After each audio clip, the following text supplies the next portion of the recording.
La noire. Quel entrain pour ces fourmis. Alors pour le suivi de l'astuce SP Noire, alors pour info j'avais capturé les jeans seuls dans mon jardin l'année dernière. Donc je suis passé à 10 ouvrières juste avant la diapose. Généralement c'est ce que tu auras la première année. L'année suivante, donc cette année, je leur ai proposé une très grande ADC pour elles. Je les ai mis rapidement dans un beau petit nid et tu vas voir que ça s'est plutôt bien passé. Même trop bien passé, c'est une des évolutions les plus énormes que j'ai eues à la maison. Malgré leur petite taille, ça a pullulé ici. Alors pour l'ADC, toujours pareil, liquide sucré à volonté, de temps en temps des blattes et un abreuvoir. J'ai eu l'opportunité d'avoir ce nid qui nous vient de chez Antworld. Encore merci à lui parce que ce nid, il a permis à cette espèce d'évoluer énormément et rapidement. Un gros tube qui permet l'hydratation. Et regarde ce qu'il en est chez Celasius SP Noir. Donc là, elles terminent leur première année, on va dire, d'évolution. Alors ça a dépoté, Regarde la chambre qui est collée à l'hydratation, elle est remplie sur le centimètre de l'épaisseur du nid.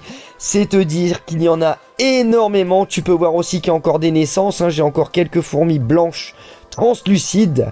Bref, ça s'est passé très bien. Regarde, on va passer un petit peu plus en biais et tu vas voir que ça a évolué de manière exponentielle, mais là pas en plusieurs années, en une seule année. Un gros big up à mon ami Amnez aussi qui en avait parlé, que ça a évolué énormément. Et bien je valide, ça explose. Regarde, pour faire des images en macro, et bien c'est quasiment impossible tellement il y en a de partout. La lentille se demande ce qu'il se passe, franchement, c'est la cata dans le nid, il y en a de partout, ça explose. Alors j'ai essayé de retrouver la gine avant de démarrer la diapose pour être serein. Et malheureusement, si toi tu la vois sur la vidéo, n'hésite pas à le mettre en commentaire. Mais moi personnellement, je ne l'ai pas trouvé dans ce tas de fourmis. Alors sur toutes ces fourmis qui sont sur une épaisseur de quasiment 1 cm, il y a également un bon tapis de couvain qui va passer la diapose. Alors j'ai réussi à regriller un petit cocon ou deux, mais sinon là il y a énormément de larves en dessous. Donc l'année prochaine, ça c'est sûr, le nid sera rempli, voire il va devoir y avoir besoin d'une extension pour ce nid. Un petit clin d'œil à Antworld, si t'as des nids un peu plus grands pour moi, je suis preneur biloute. Regarde, je vais essayer de zoomer en dessous, on peut voir le tapis de larves et d'œufs. Il y a encore des œufs, j'en ai vu, mais surtout énormément de petites larves. Hein. Là on voit que tout le monde est regroupé pour leur tenir chaud. Elles sont prêtes pour passer la diapose.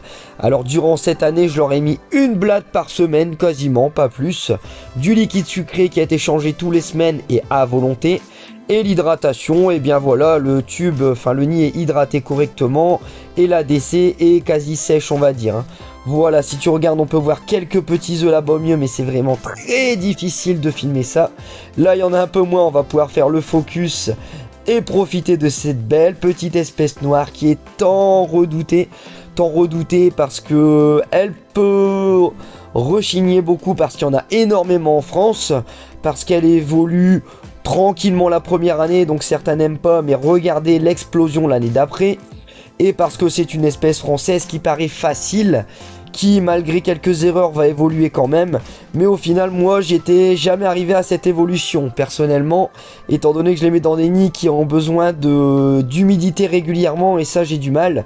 Là j'ai trouvé le nid qu'il me fallait, car l'humidité avec cette tour d'eau peut tenir longtemps sans s'en occuper.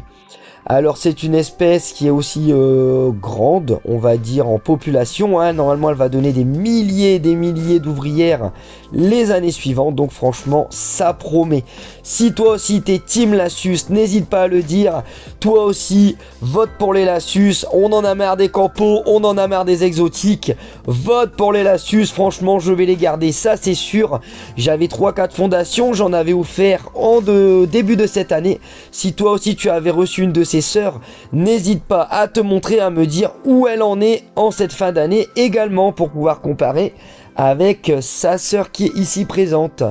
Voilà, d'ici là je te fais plein de bécos et à bientôt pour voir l'évolution des Et on va regarder qui la prochaine fois. Je pense qu'on va aller voir les Camponotus Nico Barenzis. Eh ouais, on va repartir quand même un petit peu au niveau exotique.